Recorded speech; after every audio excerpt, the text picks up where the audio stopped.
Hi friends, நான் உங்கள் ரம்யா பேசுகிறேன். இன்றைக்கி வந்து இட்லி தோசைக்கான சூப்பர் சைட் டிஷ் ஒன்று பார்க்க போகிறோம்.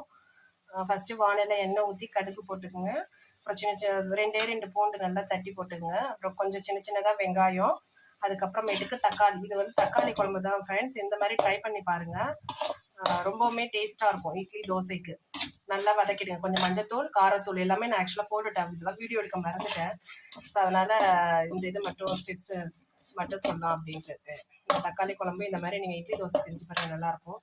நல்லா இது பண்ணி வெந்த பிறகு நல்லா வெங்காய தக்காளி வெந்த பிறகு ஒரு 2 டம்ளர் நல்லா தண்ணி எடுத்து ஊற்றிடுங்க. நல்லா அந்த தண்ணி கொஞ்சம் நல்லா கொதிச்சு வரட்டும். தண்ணி ஊற்றி நல்லா கொதிச்ச பிறகு தோசை மாவு இருக்கு இல்லைங்களா, அது வந்து ஒரு கரண்டி ஊற்றிடுங்க.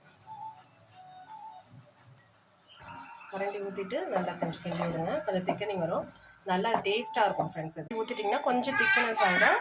அது மேலே கொத்தமல்லி தூவி இட்லி